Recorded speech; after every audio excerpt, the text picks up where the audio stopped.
नमस्कार दोस्तों, CGPSC dream academy के ऑनलाइन प्लेटफॉर्म पर मैं निरंजन कन्वेश आप सभी का स्वागत करता हूं। दोस्तों, जैसे कि आप जानते हैं कि 6 नवंबर को सब इंस्पेक्टर का परीक्षा होना है। यह परीक्षा सीजी व्यापम द्वारा आयोजित किया जाएगा। इसी के संदर्भ में आप देख रहे होंगे कि एक महत्वपूर्ण टॉपिक छत्तीसगढ़ में नक्सल समस्या हमारे पाठ्यक्रम में दिया गया है। तो इसी के संदर्भ में मैं आपके सामने एमसीक्यू लेकर आया हूं। इसके पहले मैं एक भाग बना चुका हूं, करीब 25 क्वेश्चन है दोस्तों, और थोड़ा सा थ्योरी भी है। यदि आप वीडियो को नहीं देखे हैं तो आप देख लीजिए। आप हमारे यूट्यूब चैनल जाकर देख लीजिए, या तो डिस्क्रिप्शन बॉक्स में भी आपको लिंक मिल जाएगा, आप वहां से भी देख सकते हैं। आज हम पढ़ेंगे भाग 2। आज फिर से 25 क्वेश्चन रहेगा और ये 25 क्वेश्चन बहुत ही इंपॉर्टेंट होगा, जो आपके परीक्षा की दृष्टि से बहुत ही उपयोगी साबित होगा। तो चलिए दोस्तों, शुरू करते हैं आज के प्रश्न को। प्रश्न नंबर 26। ठीक है, इससे पहले 25 क्वेश्चन बन चुका है, इसलिए यहाँ 26 से स्टार्ट करेंगे और करीब करीब हम लोग 100 से ज्यादा प्रश्नों को देखेंगे। तो देखिए, 2014 के लोकसभा चुनाव के दौरान राज्य के किस क्षेत्र में नक्सली घटना घटी थी? तो आपको बताना है कि आपको ये बताना है कि 2014 के लोकसभा चुनाव के दौरान राज्य के किस क्षेत्र में नक्सली घटना घटी थी। ऑप्शन ए दरबा घाटी बीजापुर, ऑप्शन बी सुकमा झीरम घाटी, ऑप्शन सी भेज्जी क्षेत्र सुकमा जिला, या उपरोक्त सभी। तो देखिए, आपको बता देता हूं कि 2014, यदि हम डेट की बात करते हैं तो 12 अप्रैल 2014। तो 12 अप्रैल 2014 को नक्सली घटना हुआ था दरभा घाटी बीजापुर में। ठीक, और इस नक्सली घटना में पहले तो आप डेट याद कर लीजिए, 12 अप्रैल 2014। और दूसरा जो पॉइंट है दोस्तों इसमें, कि इसमें जो है 5 जवान सहित, ध्यान रखेंगे, 5 जवान सहित 7 मतदान कर्मी, वहां पे मतदान वाला काम चल रहा था, तो मतदान कर्मी की हत्या कर दी गई थी नक्सलियों के द्वारा। और बहुत ही दुखद घटना है, जो कि लोकसभा चुनाव के दौरान हुआ था। ठीक, तो आपको इतना याद रखना है, घाटी याद रखना है, दरभा घाटी। ये चलिए, अगला क्वेश्चन है क्वेश्चन नंबर 27। एसपी, ठीक, एसपी का मतलब होता है सुपरिटेंडेंट ऑफ पुलिस, पुलिस अधीक्षक वी के चौबे के किस नक्सली हमले में मौत हो गई? तो ये हुआ था, ये जो घटना है, तो ये जो घटना है 2009 का है। यदि हम करेक्ट बात करते हैं तो 12 जुलाई 2009 की ये घटना है, और राजनांदगांव के मानपुर क्षेत्र में, वर्तमान में मोहला मानपुर जिला हो जाएगा। इस बात को भी आप ध्यान रखेंगे। तो ये बहुत ही इंपॉर्टेंट है अगर ये पूछता है, क्योंकि नवीन जिला का निर्माण हुआ है मोहला मानपुर और अंबागढ़ चौकी। उस हिसाब से आप बात करेंगे, मोहला मानपुर और अंबागढ़ चौकी ये नवीन जिला है, और इसी नवीन जिला में यह घटना घटी है। ठीक है, लेकिन उस समय राजनांदगांव मानपुर क्षेत्र ये बोला जाता था। घटना कब घटी? तो 12 जुलाई 2009 को, जहां एसपी वी के चौबे जी को एम्बुश में फंसाकर नक्सलियों द्वारा मौत के घाट उतार दिया गया था। और यह बहुत ही कायरतापूर्वक घटना था जो उस समय घटा था। और वी के चौबे के साथ ही साथ करीब करीब 29 जवान भी शहीद हुए थे। यहाँ पे ध्यान रखेंगे, चौबे जी तो शहीद हुए थे, साथ ही साथ 29 अन्य जवान भी शहीद हुए थे। तो ये चीज को ध्यान रखेंगे, 29 जवान यहाँ पे शहीद हुए थे, समझेंगे। ये इस प्रकार से ये पूरे फोर्स की टीम है, और इस तरह से नक्सलियों ने इन्हें एम्बुश में फंसाकर इन्हें मार डाला था। यानी कि लगभग 30 जवान शहीद हो गए थे। इस बात को आप ध्यान रख लेंगे, ठीक है। और इसका जांच कमेटी आज भी चल ही रहा है दोस्तों, जहां सरकार द्वारा एसआईटी का गठन किया गया था यह जानकारी लेने के लिए कि यह जो घटना घटी इसके तत्कालिक कारण क्या थे और ये घटना घटी क्यों। ठीक, तो इस चीज को भी आप ध्यान रख लेंगे। तो ये इसका जो सही उत्तर हो जाएगा राजनांदगांव मानपुर क्षेत्र। ओके, चलिए अगला देखते हैं क्वेश्चन नंबर 28। नक्सलवाद के का कारण नहीं है। ऑप्शन ए सामाजिक विषमता, ऑप्शन बी अनैतिक भूमि अधिग्रहण, ऑप्शन सी धार्मिक मतभेद, ऑप्शन डी नक्सलवादी गतिविधियां। तो देखिए, आपको तो समझ में आ गया होगा कि नक्सलवाद के उद्भव के कारण क्या नहीं हो सकता है। तो सामाजिक विषमता ये एक कारण है, हाँ सामाजिक विषमता है एक कारण। दूसरा जो है अनैतिक भूमि अधिग्रहण, आपको मैं कल पिछला वीडियो में ही बताया था कि जो नक्सलवाद के उद्भव के कारण था वो सर्वहारा और बुर्जुआ के मध्य संघर्ष था। और यह संघर्ष सबसे पहले तो भूमि के नाम पर भी देखा गया था, जहां उच्च वर्ग निम्न वर्ग का शोषण करते थे, भूमि पर कब्जा कर लेते थे। तो इन्हीं सब कारणों से क्या होता है, नक्सलवाद वहां पे नक्सलवादी क्षेत्र में उभरा था। ये चीज को मैंने आपको पहले बताया था। उसके बाद नक्सलवादी गतिविधियां, तो ये तीन कारण। लेकिन धार्मिक मतभेद, नक्सलवाद कभी भी धर्म से नहीं जुड़ा है, इस चीज को आप ध्यान रखेंगे। जाति से जुड़ा है, जो कि हमें बिहार में देखने को मिला था, जहाँ पे दलितों को जब मौत के घाट उतार दिया गया था, तो वहां पे नक्सलवादी ने वहां पे भी अपना पैर जमाया था और नक्सलवाद का बढ़ावा दिया गया था यहाँ पे, ठीक है। लेकिन धार्मिक कारण आज तक हमने नहीं देखे, तो ये सही उत्तर हो जाएगा ऑप्शन नंबर सी, धार्मिक मतभेद। चलिए अब अगला क्वेश्चन नंबर 29, छत्तीसगढ़ में नक्सलवाद के उद्भव के विशिष्ट कारण है। तो अब हमको यहाँ पे ये जवाब देना है कि छत्तीसगढ़ में ऐसा क्या कारण रहा है जिसके वजह से नक्सलवाद का उद्भव हुआ है। तो मैंने पिछले वीडियो में आपको बताया था कि हमारा जो दंडकारण्य क्षेत्र है, यानी कि बस्तर जो क्षेत्र है, ये घने जंगलों से क्या है, घिरा हुआ है। और बस्तर क्षेत्र में जो पड़ोसी जो राज्य है, जैसे इधर हम बात करते हैं महाराष्ट्र का, इधर हम बात करते हैं तेलंगाना का, आंध्र प्रदेश का, और इधर हम बात करते हैं उड़ीसा। तो ये जो क्षेत्र है, ये पूरा का पूरा दंडकारण्य क्षेत्र है। और यहाँ पे हमें नक्सलवादी जितने भी घटनाएं देखते हैं, यहाँ पे ज्यादातर देखने को मिलता है, क्योंकि यहाँ पे वन बहुत ही घना है, आदिवासी है, जहाँ पे सरल मानव जीवन को देखने को मिलता है। तो ये जो एरिया जो था नक्सलवादियों के लिए बहुत ही बढ़िया था। और इसी एरिया को त्रिसंगम का सिद्धांत भी कहा गया, ध्यान रखेंगे, त्रिसंगम का सिद्धांत। त्रिसंगम के सिद्धांत में यह बोला गया कि जहां महाराष्ट्र है, उड़ीसा है, आंध्र प्रदेश है, ये तीन क्षेत्र के वजह से, जो कि यहाँ पे बहुत ही अच्छा अनुकूल वातावरण मिला नक्सलियों को पनाह के लिए, और यहाँ पे नक्सलवादी गतिविधियां बहुत ही पली भली है। ओके, तो ये इंपॉर्टेंट है। और हमें यह देखना कि छत्तीसगढ़ में यही एक कारण है जिसकी वजह से उद्भव हुआ है नक्सलवाद का। ठीक, तो कारण देखिए, राज्य के जंगलों और बिहड़ों का स्वरूप, जनजाति विशिष्ट शैली, छत्तीसगढ़ ट्रांजेक्शनल राज्य है। तो तीनों देखिए, ट्रांजेक्शनल राज्य का मतलब क्या होता है, बस्तर में यदि कोई पुलिस द्वारा सर्चिंग किया जाता है तो ये इधर महाराष्ट्र की तरफ चला जाता है, या तेलंगाना की तरफ चला जाएगा, या आंध्र प्रदेश की तरफ चला जाएगा, या उड़ीसा की तरफ चला जाएगा। और जब कोई नक्सली उड़ीसा तरफ चला जाता है तो राज्य सरकार जो है फिर उधर सर्च नहीं कर पाता, क्यों, क्योंकि वो उड़ीसा की सीमा में आ जाता है। और यदि उसको सर्च करना होगा तो वहां के उस राज्य से परमिशन लेना पड़ता है। तो ये है, तो ट्रांजेक्शनल राज्य है छत्तीसगढ़, इस चीज को ध्यान रखेंगे। तो यहाँ पे जो सही विकल्प हो जाएगा वो है ऑप्शन नंबर डी। ये बहुत इंपॉर्टेंट क्वेश्चन है दोस्तों, कि हमारे छत्तीसगढ़ जो इतना ज्यादा नक्सलवादी घटना हो रही है, इसके सबसे बड़ा कारण क्या है। तो ये तीन बहुत इंपॉर्टेंट कारण है, इस तीन इंपॉर्टेंट कारण को आप बहुत ही अच्छे से समझ लेंगे, ठीक है।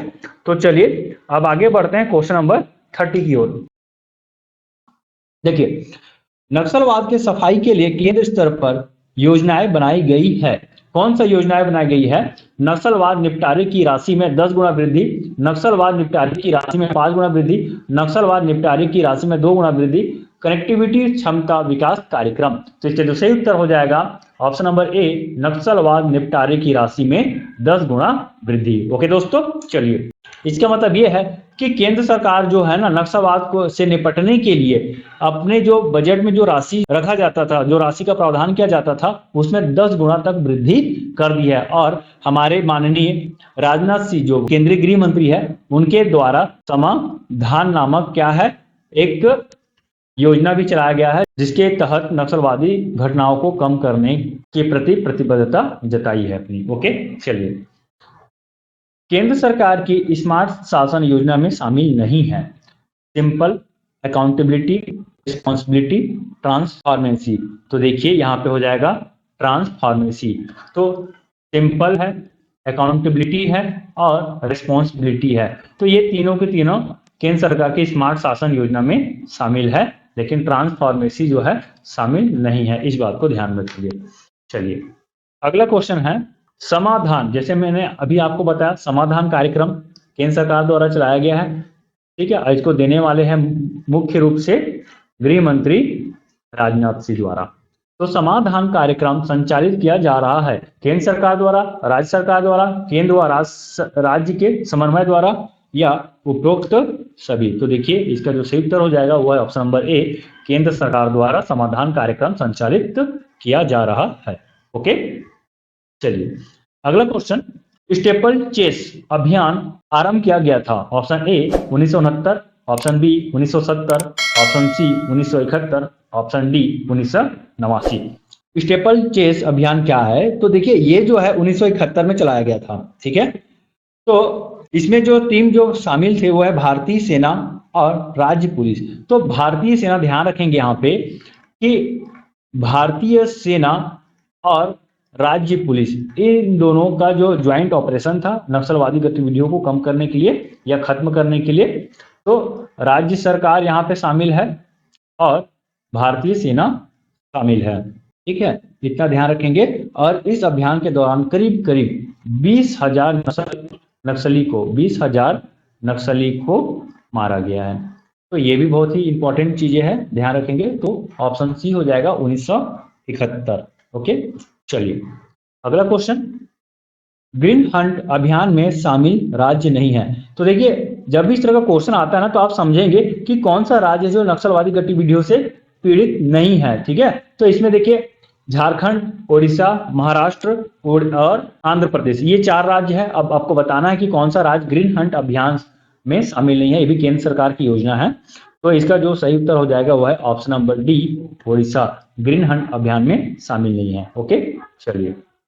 चिंता गुफा में नक्सलियों के विरुद्ध कौन सा अभियान छत्तीसगढ़ सरकार ने प्रारंभ किया था? तो देखिए चिंता गुफा, ठीक। तो यहाँ पे नक्सलियों के विरुद्ध जो राज्य सरकार द्वारा जो कार्यक्रम चलाया गया था या अभियान चलाया गया था, उसमें जो है ग्रीन हंट अभियान है, प्रहार है, बस्तर बटालियन अभियान है, क्लीनिंग अभियान है। तो इसमें जो सही उत्तर हो जाएगा वो है ऑप्शन नंबर बी, प्रहार अभियान, ठीक है। अगला क्वेश्चन दोस्तों, सीजीपीएससी ड्रीम एकेडमी द्वारा सब इंस्पेक्टर टेस्ट सीरीज का आयोजन किया जा रहा है। यदि आप अभी तक टेस्ट सीरीज नहीं दिलाए हैं तो टेस्ट सीरीज दिला लीजिए। आपको देखिए टेस्ट सीरीज दिलाना बहुत ही इंपॉर्टेंट है, जरूरी है। क्यों? क्योंकि टेस्ट सीरीज से आकलन होता है कि हम कितने अच्छे से पढ़ पा रहे हैं, ठीक है। तो यह जो टेस्ट सीरीज है कुल 10 टेस्ट रहेगा इसमें, जिसमें 5 मॉडल टेस्ट है और 5 जो है नॉर्मल टेस्ट होगा।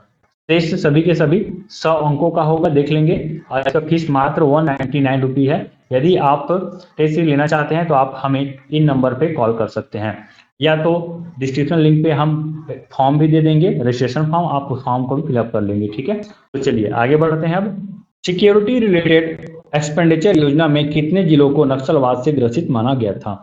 तो पहले वीडियो में बताया था सिक्योरिटी रिलेटेड एक्सपेंडिचर योजना क्या होता है। देखिए इसको केंद्र सरकार द्वारा चलाया जाता है, यानी कि ऐसा जिला जहां पे नक्सलवादी गतिविधियों को देखा जा रहा है उसे सिक्योरिटी रिलेटेड एक्सपेंडिचर योजना में शामिल किया जाता है, जहां पे यहाँ के पुलिस को विशेष भत्ता दिया जाता है, टेक्नोलॉजी दिया जाता है और आधुनिक हथियार दिया जाता है ताकि वो नक्सलवाद से लड़ सके, ठीक है। तो ये सारी चीजें हैं, तो ध्यान रखेंगे।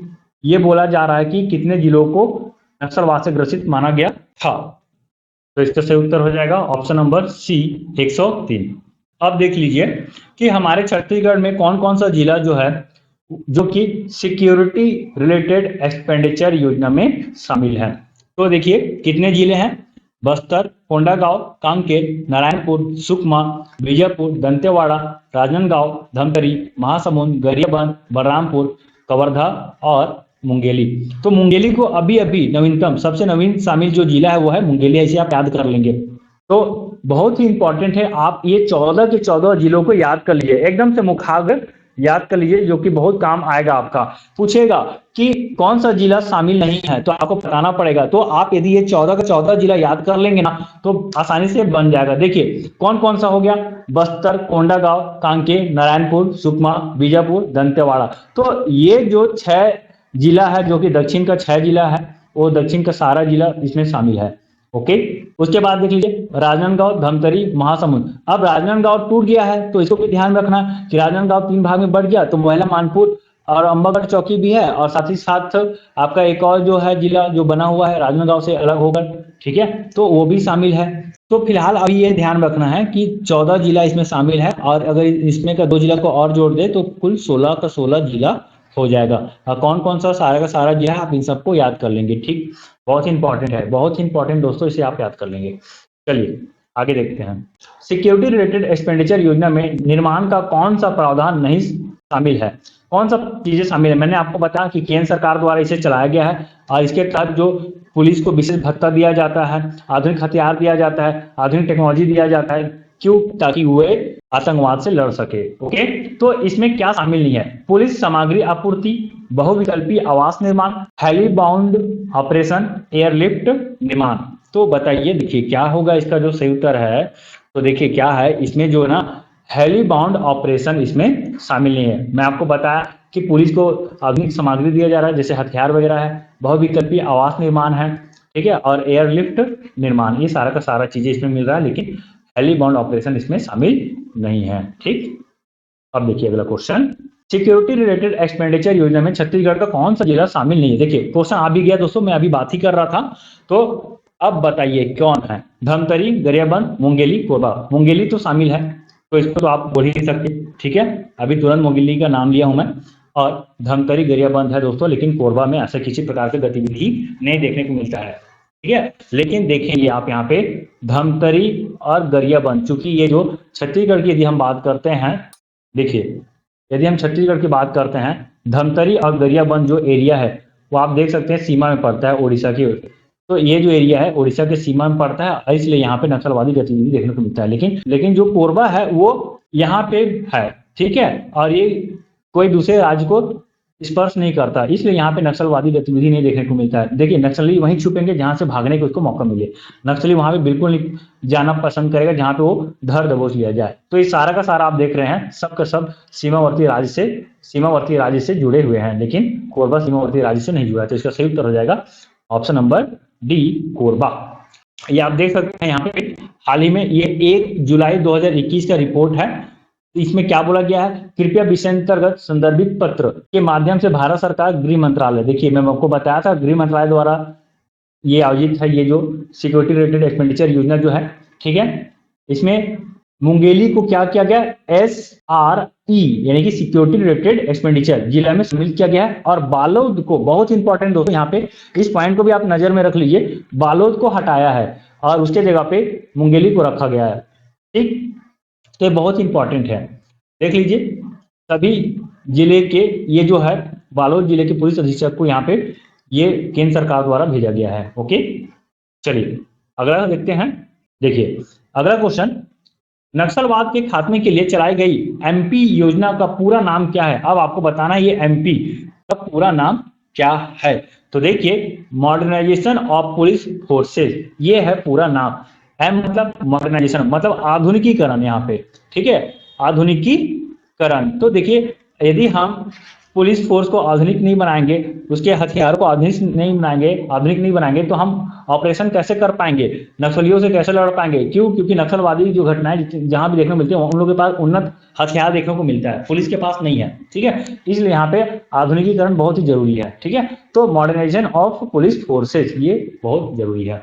चलिए अगला क्वेश्चन नंबर 40, सर्व जुडुम अभियान प्रारंभ किया गया था। बहुत इंपॉर्टेंट दोस्तों, इस तरह जितना भी क्वेश्चन है ना आप ध्यान में रखेंगे, ये में से क्वेश्चन फंसेगा। मैं आपको 100 क्वेश्चन से ज्यादा क्वेश्चन बताऊंगा यहाँ पे, और देखिएगा फंसेगा 100%, यहीं से फंसेगा, बाहर कहीं से नहीं आने वाला है, क्योंकि पूरा निचोड़ यहाँ पे डाल दिया गया है। ओके, तो सर्व जुडुम अभियान प्रारंभ किया गया था। A 2001-2005 के बीच, B राज्य निर्माण के आरंभिक वर्षों में, C राज्य निर्माण के प्रथम दशक में, D उपरोक्त सभी। तो देखिए इसका जो सही उत्तर हो जाएगा वो है राज्य निर्माण के प्रथम दशक में। ओके, तो ये है इंपॉर्टेंट। चलिए अगला, बस्तर बटालियन के निर्माण का उद्देश्य है। तो क्या है इसका उद्देश्य? बस्तर में नक्सलवाद का सफाया करना, B बेरोजगारों को रोजगार प्रदान करना, C बस्तर पुलिसिंग को मजबूती प्रदान करना, D उपरोक्त सभी। तो इसका उत्तर क्या होगा? देखिए इसका उत्तर जो है सब, देखिए बस्तर बटालियन, अभी इसका एग्जाम भी हो गया है, ठीक है। तो बस्तर नक्सलवादी घटना को कम करना, खत्म करना है, यानी कि बस्तर में नक्सलवाद का सफाया करना, ये भी है। बेरोजगारों को रोजगार प्रदान करना, इससे बहुत सारे लोगों को रोजगार भी मिला है, करीब 5,000 लोगों को रोजगार मिला है, ठीक। बस्तर पुलिसिंग को मजबूती प्रदान करना, तो हाँ ये सब है, यानी कि उपरोक्त सभी इसका क्या है? उद्देश्य है। चलिए अब अगला क्वेश्चन है, नक्सल पीड़ितों की शिक्षा के लिए योजना संचालित की जा रही है। कौन सा योजना जो है राज्य सरकार द्वारा संचालित किया जा रहा है? मुख्यमंत्री बाल भविष्य योजना, मुख्यमंत्री पुनर्वास सुरक्षा योजना, बस्तरिया विकास योजना, या इनमें से कोई नहीं। तो देखिए मुख्यमंत्री बाल भविष्य योजना जो है राज्य सरकार द्वारा चलाया जा रहा है, ठीक है। इसमें क्या है? स्कूली शिक्षा का प्रावधान है इसमें, ठीक, आवास है इसके लिए, और साथ ही साथ यदि नीट जेई की तैयारी कोई बच्चा कर रहा है तो उसके लिए भी कोचिंग का प्रावधान किया गया है। तो ये सारा चीजें हैं इसमें, ठीक है। चलिए अगला क्वेश्चन है, मुख्यमंत्री बाल भविष्य योजना के तहत संचालित प्रयास विद्यालय की संख्या। तो देखिए मुख्यमंत्री बाल भविष्य योजना के तहत जो प्रयास आवासीय विद्यालय के संचालन किया जा रहा है और इसकी जो कुल संख्या है वो है ऑप्शन नंबर बी 9, ठीक है। तो ये भी बहुत ही इंपॉर्टेंट है, ध्यान रखेंगे। चलिए अगला क्वेश्चन, पूना नारकोम अभियान चलाया जा रहा है। पूना नारकोम बहुत इंपॉर्टेंट है दोस्तों, ये अभी अभी हाल ही में लाया गया ना, ध्यान रखेंगे, ये 2022 का है। तो देखिए इसी तरह क्वेश्चन पूछेगा एग्जाम में, तो ये इंपॉर्टेंट है। चलिए, पूना नारकोम अभियान चलाया जा रहा है बीजापुर पुलिस द्वारा, बस्तर पुलिस द्वारा, सुकमा पुलिस द्वारा, दंतेवाड़ा पुलिस द्वारा। तो इसका जो सही उत्तर हो जाएगा वो है सुकमा पुलिस द्वारा पूना नारकोम अभियान चलाया जा रहा है, ठीक है। चलिए अगला है, दुर्गा फाइटर्स में महिला कमांडो की संख्या है। तो बताइए दुर्गा फाइटर्स में महिला कमांडो की संख्या कितनी है। तो देखिए इसमें कुल संख्या जो है महिला कमांडो की वो है 32 है, ठीक। चलिए अगला क्वेश्चन, दंतेश्वरी फाइटर्स दस्ता संचालित है। तो दंतेश्वरी फाइटर्स दस्ता संचालित है केंद्र सरकार द्वारा, राज्य सरकार द्वारा, राज्य की पुलिस द्वारा, पैरामिलिट्री द्वारा। तो इसका उत्तर हो जाएगा ऑप्शन नंबर बी, राज्य सरकार द्वारा। चलिए अगला क्वेश्चन, घर वापस आइए अभियान संबंधित है। तो घर वापस आइए अभियान संबंधित है, इसका मतलब यह है दोस्तों, जो व्यक्ति जो नक्सली घटनाओं में संलिप्त है, ठीक है, जितने भी लोग जो नक्सली घटना में संलिप्त है, यानी कि जो नक्सलवादी बन चुके हैं, जो नक्सली बन चुके हैं, उन लोगों के घर वापसी के लिए घर वापस आइए अभियान चलाया गया है। और इसे और दूसरे नामों से क्या जाना जाता है, क्या कहा जाता है, पूना नारकोम, सर्वाजुडुम, लोन, वारनाटू या उपरोक्त में से कोई नहीं। तो देखिए इसका जो सही उत्तर हो जाएगा वो है लोन वारनाटू। ओके, ध्यान रखेंगे ये अरबी शब्द है जिसका मतलब होता है घर वापस आइए, ठीक। छत्तीसगढ़ के दंतेवाड़ा में नक्सलियों को मुख्य धारा में लाने के लिए प्रशासन ने लोन वारनाटू यानी कि घर वापसी अभियान शुरू किया है। इसके तहत सरेंडर करने वाले नक्सलियों को उनका मनचाहा रोजगार दिया जाएगा, ठीक है। अगर कोई नक्सली चाह रहा है कि मैं बिजनेस करूंगा तो बिजनेस का प्रावधान किया जाएगा, यदि कहीं काम करना चाहता है तो उसको काम दिलाया जाएगा। इसका मतलब ये है आप नक्सलवादी गतिविधियों से दूर हो जाइए, हम आपको रोजगार का यानी कि जीने का एक नया साधन दे रहे हैं, ये है इसका उद्देश्य। चलिए अगला क्वेश्चन, बस्तर बटालियन का निर्माण निम्न अधिनियम द्वारा किया गया। तो कौन सा अधिनियम के द्वारा बस्तर बटालियन का निर्माण किया गया दोस्तों, इसको आपको बताना है। तो देखिए बस्तर बटालियन का निर्माण जो है ए सहायक सशस्त्र अर्धसैनिक बल अधिनियम 2011 के तहत किया गया है, सहायक सशस्त्र पुलिस बल अधिनियम 2011 के तहत किया गया है, सहायक सशस्त्र सुरक्षा बल अधिनियम 2011 के तहत किया गया है, सहायक सशस्त्र पैरामिलिट्री बल अधिनियम 2011 के तहत किया गया है। बताना है आपको कि किसके तहत, किस अधिनियम के तहत किया गया है। तो ये ऑप्शन बी हो जाएगा सही, सहायक सशस्त्र पुलिस बल अधिनियम 2011 के तहत बस्तर बटालियन का निर्माण किया गया है, ठीक है। चलिए अगला क्वेश्चन, नक्सलवादी पुनर्वास समिति के अध्यक्ष होते हैं। तो नक्सलवादी पुनर्वास समिति जो है उसके अध्यक्ष कौन होते हैं आपको बताना है, ठीक है। ऑप्शन ए जिला पुलिस अधीक्षक, सहायक आयुक्त आदिवासी विकास, जिला कलेक्टर, वन मंडलाधिकारी। चार में से बताना है कौन होगा, आप समझिए क्या होगा। तो देखिए यहाँ सही उत्तर हो जाएगा, अध्यक्ष जो होंगे वो है जिला कलेक्टर, ठीक है। तो जिला कलेक्टर चूंकि दंडाधिकारी भी होते हैं, साथ ही साथ राजस्व और आपदा प्रबंधक भी कहलाते हैं, तो लॉ एंड ऑर्डर मेंटेन करने का कार्य जिला कलेक्टर का होता है, इसलिए यहाँ पे जिला कलेक्टर को ही अध्यक्ष के तौर पे रखा गया है।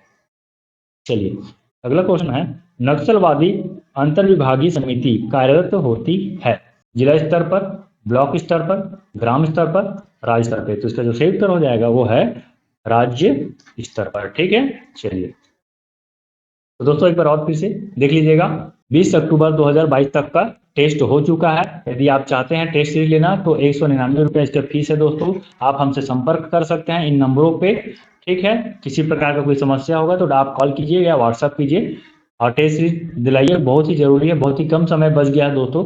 टेस्ट सीरीज दिलाइए और अपना आकलन कीजिए।